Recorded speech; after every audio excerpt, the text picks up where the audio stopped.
Kita melaksanakan kegiatan apel gelar pasukan Operasi Zebra Jaya 2025 yang akan digelar selama 14 hari ke depan, mulai dari hari ini sampai dengan tanggal 30 November nanti. Untuk diketahui bahwa operasi ini selain dari operasi cipta kondisi menjelang pelaksanaan operasi lilin ataupun operasi Nataru yang tidak berapa lama lagi juga akan digelar di penghujung tahun ini. Selain daripada itu, mendasari dari berbagai fenomena yang tentunya tadi sudah disampaikan oleh Inspektur Apel, bahwa pelanggaran yang terjadi sampai dengan periode bulan Oktober tercatat 500.000 lebih pelanggaran, mengakibatkan sebanyak 11.000 lebih kasus kecelakaan di Jakarta dan berdampak terhadap 600 lebih korban meninggal dunia. Data di Jasara Harja juga cukup memprihatinkan.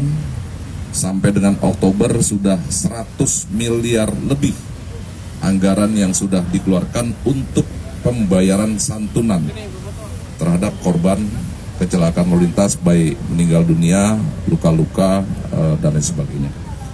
Oleh karena itu, dalam operasi Zebra Jaya selama 14 hari ke depan, Polri bersama-sama dengan rekan-rekan dari POM TNI, Dinas Perhubungan, kita akan gelar kekuatan personil sebanyak 2.939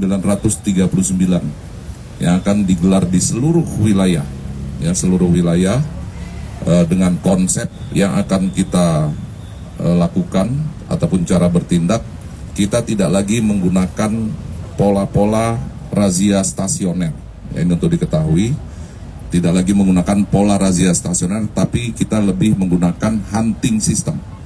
Nanti akan banyak personil gabungan TNI, Polri, Dinas Perhubungan akan menyisir ruas-ruas jalan yang biasanya banyak sekali terjadi pelanggaran di luar dari 127 ruas jalan yang terpantau langsung oleh kamera etle.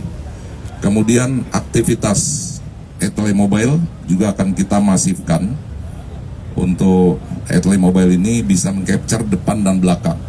Ini untuk menyasar pada fenomena yang saat ini banyak kita jumpai, pelanggaran-pelanggaran tanpa TNKB, ya, khususnya roda 2 yang biasanya bagian belakangnya itu dicopot. Ada kecenderungan menghindari tangkapan kamera etle. Kalau yang etle statis itu hanya bisa melihat mengcapture dari depan. Tapi kalau etle mobile, ini depan dan belakang bisa di capture. Kemudian 11 target operasi. Dalam operasi ini diantaranya penggunaan helm, kemudian pengendara kendaraan roda 2 yang di bawah umur, kemudian kecepatan, kemudian juga TNKB, kemudian mengendarai kendaraan di bawah pengaruh alkohol, kemudian balapan liar, kemudian juga penggunaan TNKB plat diplomatik.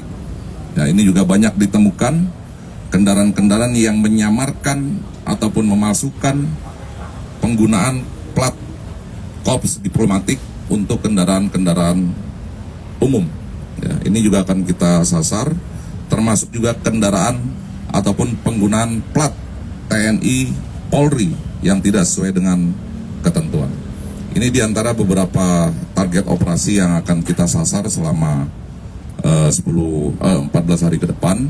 Tentu harapan dari kegiatan ini adalah kembali masyarakat Jakarta dan seluruh masyarakat yang beraktivitas di Jakarta bisa meningkatkan kepatuhannya sehingga kita bisa menekan angka pelanggaran dan mudah-mudahan berdampak dari kita juga bisa menekan angka kecelakaan dan fatalitasnya.